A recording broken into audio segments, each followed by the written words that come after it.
देखा कि detective Vipu media बुलाकर मास्कमैन का ईगो हर्ट करता है। फिर मास्कमैन उन्हें कॉल करके बताता है कि वो सीजन 3 के वहाँ चोरी करने वाला है और वो चोरी कर भी लेता है और पुलिस उसे पकड़ भी नहीं पाती है। फिर क्रिमिनल आदम के घर जाता है मदद के लिए और उसे पता चल जाता है कि आदम ही मास्कमैन है। अब आगे वही, अरे आओ आओ आदम, मेरा मतलब मास्कमैन, तुमसे ये उम्मीद नहीं थी कि तुम डायमंड की चोरियां करोगे। तो तुझे पता चल ही गया क्रिमिनल कि मैं ही मास्कमैन हूँ। तो अब सुन, तेरी भलाई इसी में है कि तू इस राज को राज ही रख, वरना मजबूरन मुझे तेरे पे गोली चलानी पड़ेगी। सुन, ऐसी दोगली धमकियों से मैं नहीं डरता, सड़ा दे गोली, पर ये राज तो मैं दुनिया को बता के ही रहूंगा। क्रिमिनल, मुझे मजबूर मत कर गोली चलाने पे, क्योंकि मैं ट्रिगर दबाने से जरा भी नहीं हिचकिचाऊंगा। आदम, तुझे क्या जरूरत थी गलत रास्ते पर जाने की? अगर डायमंड सीट चाहिए होते तो मुझे बोल दिया होता। क्रिमिनल, ये सब मैं मेरे लिए नहीं, मेरे पापा के लिए कर रहा हूँ, और ये डायमंड्स मेरे ही है। मैं बस उन कमीनों से वापस ले रहा हूँ। क्या मतलब है? तुम ये सब अपने पापा के लिए कर रहे हो और बोल रहे हो कि ये सब डायमंड्स तुम्हारे ही है? आदम, मुझे पूरी बात बताओ, क्या हो रहा है? ये जो डायमंड्स में चोरी कर रहा हूँ वो एक समय पे मेरे पापा के थे। इन लोगों ने वो हथियार लिए थे, अब वही डायमंड्स में वापस ले रहा हूँ। क्या हुआ था तेरे पापा के साथ? क्या किया था इन लोगों ने? पूरी बात बता। क्रिमिनल, अगर पूरी बात बताऊंगा तो ये रात निकल जाएगी। कोई ना, मेरे पास टाइम ही टाइम है, तू मुझे सारी बात बता। तो ये बात है आज से 30 साल पहले की। सब लोग प्यार से मेरे पापा को चाचा बुलाते थे। अरे आज क्या हो गया? चाचा अभी तक बैठने नहीं आया, वरना तो वो सुबह सबसे पहले आ जाता है। अरे भीड़ू, ये ले, तेरे चाचा को मैं ले आया, अब तू संभाल इसको। चल एंड्रयू, मैं चलता हूँ, तू जा अपनी ड्यूटी पे, रात को मिलते हैं। अरे ई का चाचा, सुबह सुबह पुलिस स्टेशन से आ रही हो का? अरे नहीं नहीं, वो तो मैं यहीं चल के आ रहा था, तभी रास्ते में एंड्रयू मिल गया तो उसने मुझे यहाँ तक लिफ्ट दे दी। हाँ यारो, चाचा अपना बचपन का दोस्त है, तो मैंने बोला चल के क्यों जा रहा है, आ मैं छोड़ देता है। क्या बात है, दोस्त हो तो ऐसा। वैसे हवलदार साहब, कुछ लोगे सोडा वगैरह? नहीं यारो, मेरे को लेट हो रहा है, ड्यूटी पे जाना है। वैसे चाचा, आपका उधार बढ़ गया है, डायमंड कब चुकाओगे? अरे दे दूंगा ना यार, कुछ टाइम बाद दे दूंगा, चिंता मत कर। अरे क्ला, वो तो तू भूल जा, इनके पास कोई काम धंधा ही नहीं है, तो उधार कैसे चुकाएंगे? अरे क्या तुम लोग भी डायमंड्स डायमंड्स करते हो? देखना, एक दिन इतने डायमंड्स कमाऊंगा कि पूरी दुकान खरीद लूं। अरे बच्चा लोग, ये देखो, मेरी नई कार 1 लाख डायमंड्स की है। अरे ये तो डायमंड किंग आ गए, हमारे तो भाग खुल गए, चलो। अरे पाए लागो डायमंड किंग जे, आप तो महान हो। हाँ वो तो मुझे पता है, महान तो मैं हूँ। और नुब्रो, तुम लोग को भी 1-1 2-2 डायमंड्स दे दूंगा, खुश रहो। थैंक यू भैया जी, थैंक यू, आपकी बड़ी मेहरबानी होगी। गाइस, आप लोग यार वीडियो को लाइक नहीं करते हो तो जल्दी से लाइक कर दो और चैनल को सब्सक्राइब करके बेल नोटिफिकेशन ऑल पे सेट कर दो। अरे ये देखो, डायमंड किंग जी की कार तो अपी है, क्या ही चमक रही है। अबे साले गोंदी नाली के कीड़े, मेरी कार से अपना हाथ हटा। तुम सारे नुबड़े हो, औकात में रहो, अगली बार मेरी कार छुई तो गोली मार दूंगा। हाँ भैया जी, सब समझ गए। मेरे से गलती हो गई डायमंड किंग, मुझे माफ कर दो। शाबाश नुबड़े, तो चलो, जिनको भी डायमंड्स चाहिए वो मेरे सामने इसी तरह झुक जाए। हाँ भैया जी, जैसा आप कहे अभी झुकते हैं। अबे चल चाचा, तू भी झुक जा, तुझे 5 डायमंड्स दे दूंगा। अबे 5 क्या, अगर तू मुझे 50 डायमंड्स भी देगा तब भी तेरे आगे झुकेगा नहीं साला। अबे साले, तेरी कोई औकात ही नहीं है, फिर भी इतना एटीट्यूड क्यों दिखा हुआ है? अबे साले, औकात की बात मत कर, मेरे पास डायमंड्स नहीं है तब भी लोग मुझे चाचा बुलाते हैं। जब तू डायमंड किंग नहीं रहेगा तो तुझे कुत्ता भी मुंह नहीं लगाएगा। अबे नुबड़ी के, अपनी जबान को लगाम दे, तू डायमंड किंग से बात कर रहा है। अरे भाई लोग, क्या हो रहा है? इतने सारे लोग आज नाके पे जमा हुए हैं। ये लो, चाचा का बड़ा भाई आ गया, तू आजा, मेरे पैर पकड़, तुझे 10 डायमंड्स दूंगा। साले, भैया से बदतमीजी मत कर, वरना मेरे से बुरा कोई नहीं होगा। अबे कच्चे वाले, तू बहुत उछल रहा है, बता रहा हूँ, साले यहीं पर गोली मार दूंगा। अबे नुबड़े, तेरी हिम्मत कैसे हुई मेरे छोटे भाई को धमकी दे देने की रुक। अबे तुम लोग जानते नहीं हो तुम किससे पंगा ले रहे हो। अबे हट, 2 कौड़ी के डायमंड किंग, तू नहीं जानता किससे पंगा ले रहा है। तुम जैसे नुबड़ों को मैं खड़े खड़े खरीद सकता हूँ, समझ गए। अरे मैं सांस नहीं ले पा रहा हूँ, छोड़ दो मुझे। भैया जाने दो, छोड़ दो इसे बच्चा समझ के। छोटे ने बोला इसलिए तुझे जिंदा छोड़ रहा हूँ, वरना आज तुझे खत्म कर देता। अरे अरे डायमंड किंग जी, आप ठीक तो है ना? अस्पताल ले चलूं क्या? तुम दोनों भाइयों ने मेरे साथ बहुत गलत किया। मैं मेरी बेइज्जती का बदला जरूर लूंगा, याद रखना। डायमंड किंग से पंगा भारी पड़ेगा। अबे निकल यहाँ से, बहुत देखे तेरे जैसे। और छोटे, तू कब तक अपना समय यूं ही बर्बाद करता रहेगा यहाँ नाके पे बैठे बैठे? अब तू छोटा नहीं है, तेरा बच्चा भी है आदम, उसकी पढ़ाई लिखाई का खर्चा भी है, कुछ समझ। और कुछ नौकरी धंधा करने लग। अरे बड़े भैया, हम जैसे नुबड़ों को कोई ज्यादा डायमंड्स वाली नौकरी नहीं देता, इसलिए ऐसी छोटी नौकरी करने का मेरा मन नहीं करता। अरे छोटे, खाली बैठने से तो अच्छा 2-4 डायमंड्स कमा ले और धीरे धीरे तेरी तनख्वाह भी बढ़ जाएगी। फिलहाल तो मैं मेरी जेब से आदम की स्कूल फीस भर रहा हूँ, इसलिए चिंता नहीं है। पर ये कब तक चलता रहेगा? नहीं भैया, पक्का मैं अपने लिए कोई अच्छी सी नौकरी ढूंढ के काम पे लग जाऊंगा कुछ ही समय में। नहीं, तू बस बहाने बनाता रहेगा। चल मैं तेरी नौकरी लगाता हूँ जोकर साहब के वहाँ। नहीं भैया, मैं थोड़े दिनों में कर लूंगा, अभी मुझे कुछ टाइम चाहिए। नहीं नहीं, चल आजा, अभी तेरा नौकरी का बंदोबस्त करवाता हूँ। ठीक है भैया, आपको कैसे मना कर सकता हूँ, चलिए। ये देख आदम, जोकर साहब का बहुत बड़ा कारोबार है, वो पक्का तुझे नौकरी दे देंगे। अरे बताओ नुबड़ो, कैसे याद किया आज हम जैसे सेठ को? अरे जोकर साहब, ये मेरा छोटा भाई है, इसे आप नौकरी पे रख लीजिए। मेरे पास आदमी की जगह तो है, पर मैं नुबड़ों को नहीं रखता। अरे जोकर साहब, इसको रख लीजिए, मैं आपसे विनती करता हूँ। अरे छोड़ो ना भैया, अगर इनको नहीं रखना तो जाने दो। ठीक है, अगर तू इतना बोल ही रहा है तो मैं इसे रख लेता हूँ। जोकर साहब, आपका ये एहसान रहेगा मेरे पे।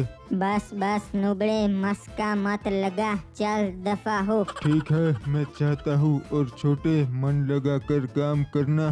तो चल नुबड़े, उठा हथौड़ा और काम पे लग जा। अरे ये देखो सब लोग, ये तो चाचा काम पे आ गया। बहुत फेंकता था कि मैं नौकरी नहीं करेगा साला। अरे आ ही गया ना औकात पे, चला गया ना साला घमंड नुबली के। अरे भैया, नौकरी करने से कोई छोटा थोड़ी ना हो जाता है, काम तो काम होता है। अरे मैं समझ गया, अपनी जबान कम और हथौड़ा ज्यादा चला समझा। वैसे जोकर साहब, इस नुबले को क्यों काम पे रख लिया? हम तो नहीं लगते। अरे ये तो इसका बड़ा भाई मेरे सामने नौकरी के लिए गिड़गिड़ा रहा था, इसीलिए रख लिया, वरना इनकी औकात मेरी फैक्ट्री में घुसने की भी नहीं है। अच्छा, इसका भाई वो फटीचर कच्चा वाला ना, वो बड़े है तो थोड़ा तमीज से बात करो, समझे? अरे नहीं, हम तो बदतमीज ही है। चल हथौड़ा चला कच्चे वाले। अरे सुनो सब लोग, मैं एक गाना सुनाता हूँ। एक कच्चा वाला आया, नौकरी के लिए गिड़गिड़ाया, फिर मैंने उनको औकात दिखाया। अरे सुनो, भैया के बारे में कुछ गलत मत बोलो, मेरे से बर्दाश्त नहीं होता। अबे साले, तेरे भैया की ऐसी की तैसी, चुपचाप काम कर। तू ऐसे नहीं मानेगा, रुक अभी बताता हूँ तुझे। अबे क्या कर लेगा तू?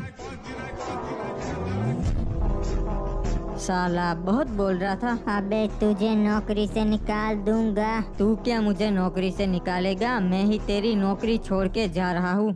अरे नहीं, मैं नहीं मानता, चाचा कभी नौकरी नहीं करेगा। अरे हवलदार साहब, मैं बोल रहा हूँ, ताऊ जी लेकर गए उसे नौकरी पर रखने के लिए। अरे ये ले बैगन, चाचा आ भी गया। मैंने सुना चाचा तू नौकरी पे गया था। हाँ गया था ना, पर अभी अभी छोड़ के आया। अरे क्या हो गया, क्यों छोड़ दिया यारो? अरे वो सेठ बेवजह बड़े भैया की बेइज्जती कर रहा था, तो उसको पीट के चला आया, छोड़ दी नौकरी। अरे ऐसा कब तक करेंगा यारो? कोई ना कोई काम तो तेरे को करना पड़ेगा ना। हाँ सही सही कहा यार, डायमंड्स की बहुत जरूरत है पर मेरे से नौकरी नहीं होती। अरे एक काम करना, गरीना दीदी से बात करना, तुम्हारे तो उनके साथ बहुत अच्छे संबंध है। हाँ सही कहा, अब गरीना दीदी की ही मदद लेनी पड़ेगी। हाँ यारो, मेरी जीप लेकर जा, गरीना दीदी से बात कर ले। धन्यवाद एंड्रयू, मैं अभी आता हूँ बात करके। कोई ना यारो, आराम से आ। गरीना दीदी सच में चाचा से बात करती है क्या? अरे हाँ, गरीना दीदी सिर्फ इनसे ही बात करती है फ्री फायर वर्ल्ड में। गरीना दीदी, मुझे आपसे एक जरूरी बात करनी है, अगर आप यहाँ पर है तो जवाब दीजिए।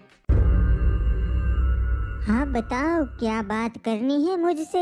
गरीना दीदी, आपने कहा था कि जब भी कोई मुसीबत आए तो आप मेरी मदद करेगी। हाँ मैंने कहा था, अगर कोई मुसीबत है तो बताओ। हम नुबड़ों की कोई वैल्यू नहीं होती क्योंकि हमारे पास डायमंड्स नहीं है, तो आप कुछ कीजिए, मुझे डायमंड्स की जरूरत है। ठीक है, जा मैं तुझे वरदान देती हूँ, जो कोई भी तेरे साथ गेम खेल के बूया करेगा उसे एयर ड्रॉप मिलेगा और उसमें सिर्फ 10 रुपए में 300 डायमंड्स मिलेंगे। अरे वाह, ऐसे तो लोग मेरे साथ गेम भी खेलने लगेंगे और उन्हें डायमंड्स भी मिलेंगे, सबका भला होगा। हाँ, मैं सबका भला ही तो करना चाहती हूँ मेरे फ्री फायर वर्ल्ड में। थैंक यू गरीना दीदी, अब मैं भी डायमंड्स कमाऊंगा, मुझे किसी के वहाँ नौकरी नहीं करनी पड़ेगी। हाँ जरूर, खूब डायमंड्स कमाओ। और कोई मदद चाहिए? नहीं, इतना काफी है। और आप मुझसे एक वादा कीजिए कि आप जैसे मुझसे बात करती है वैसे ही आप मेरे बेटे आदम से भी करेगी और उसकी भी मुसीबत में मदद करेगी। हाँ वादा करती हूँ।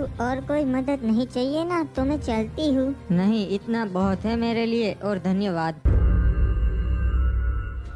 और इस तरह गरीना दीदी ने चाचा को वरदान दिया और ये बात गांव वालों को पता चल गई। फिर चाचा के साथ गेम खेलने के लिए लोगों की लाइन लग गई और चाचा ने गांव वालों के साथ डील कर ली कि एयर ड्रॉप में से 100 डायमंड्स वो रखेंगे और बाकी के 200 वो प्लेयर को दे देंगे। गाँव वाले इस बात पर राजी हो गए और चाचा के साथ दिन रात गेम खेलने लगे। गरीना दीदी का ये डिसीजन सभी फ्री फायर प्लेयर्स के लिए बहुत अच्छा रहा, क्योंकि अब सभी प्लेयर्स के पास सिर्फ 10 रुपए में 200 डायमंड्स आने लगे थे। चाचा को अपनी खोई हुई इज्जत मिल गई और सभी ने दबा के एयर ड्रॉप्स लूट लिए और इस तरीके से चाचा बन गया फ्री फायर का नया डायमंड किंग। अरे भैया जी, हमरा ई सौभाग्य है कि आप यहाँ बैठने आए। अबे चल चल नुबड़े, मक्खन मत लगा, चल चाय बना। अरे ये क्या, चाचा तो अब भी कार ले आया। ये तो हमारे डायमंड किंग की कार से भी बढ़िया है। अरे अखबार नहीं देखा क्या? अब ये डायमंड किंग नहीं रहा, मैं बन गया हूँ। अबे चल चल, डायमंड किंग मैं था, मैं हूँ और मैं ही रहूँगा। अबे साले, तेरे पास जितने डायमंड्स है ना उतनों का तो मैं गिव अवे कर चुका हूँ अब तक। चाचा आपकी कार में बिठाओगे क्या हम जैसे नोबड़ों को? अरे अपनी ही कार है, आ जाओ सब लोग, एक मेरे बाजू में बैठ जाओ और बाकी के 2 ऊपर बैठ जाओ। अरे हाँ भैया जी आते हैं, हमारे तो भाग खुल गए। अबे सालो नुबड़ो कहाँ जा रहे हो, मेरे पैर दबाओ। अबे नुबड़े के औकात में रह, अब तू डायमंड किंग नहीं है। चाचा ये तूने बहुत गलत किया, तूने मेरे से मेरी इज्जत छीन ली। बोला था ना, जब तू डायमंड किंग नहीं रहेगा तो तुझे कुत्ता भी मुंह नहीं लगाएगा। अब वही हाल हो रहा है तेरा। अरे ये तो बहुत गलत हो रहा है, मुझे चाचा का कुछ करना पड़ेगा, मीटिंग बुलानी पड़ेगी। अरे सुनो भाई लोग, हम रईस डायमंड वालों की इज्जत का सवाल है। ये चाचा फ्री में डायमंड्स बांट रहा है, फिर हमारी कोई इज्जत नहीं करेगा, हमें इसका गेम बजाना ही पड़ेगा। सब लोग आज मीटिंग में आ जाओ। अगर डायमंड्स हो तो लाइफ कितनी आसान हो जाती है, जो चाहे वो खरीद सकते हैं। अरे रुक, अपने घर पे मत जा, वहाँ पर खतरा है। अरे विदेशी बाबू, क्या हो गया? अरे वो सब लोग तुझे मारने का प्लान बना रहे हैं, तू मेरे साथ चल, हमें किसी सेफ जगह पर जाना पड़ेगा। अरे कौन है वो लोग जो मुझे मारने का प्लान बना रहे हैं? अरे वो सब छोड़, हमारे पास टाइम नहीं है, जल्दी बैठ, अपनी कार यहीं पर रख दे, मैं तुझे सब बताता हूँ। भैया जी, क्या आपको लगता है कि वो हमारे जासे में आएगा? हाँ हाँ पक्का आएगा, तू बस देखता जा। ओए 20 मिनट बाद। ओए अबे तू ये मुझे कौन सी जगह पर ले आया? ये बहुत सेफ जगह है, तू बस मेरे पीछे आ। हाँ भैया जी, ये लो, ये तो सच में आ गए। अरे ये क्या हो रहा है? तुम सब लोग एक साथ यहाँ पर क्या कर रहे हो? अरे वो तो अभी पता चल जाएगा। अबे डायमंड किंग, तू भी यहाँ पर है? आखिर चल क्या रहा है इधर? असल में बात ये है, तूने गरीना दीदी से बात करके गलती कर दी। क्या गलती कर दी? मैंने तो भलाई का काम किया है, सबको सस्ते में डायमंड्स दिला के। वही तो गलती है, अब नूबड़ों के पास भी डायमंड्स है तो मेरे जैसे डायमंड किंग की इज्जत खत्म हो रही है, इसलिए तुझे खत्म करना पड़ेगा।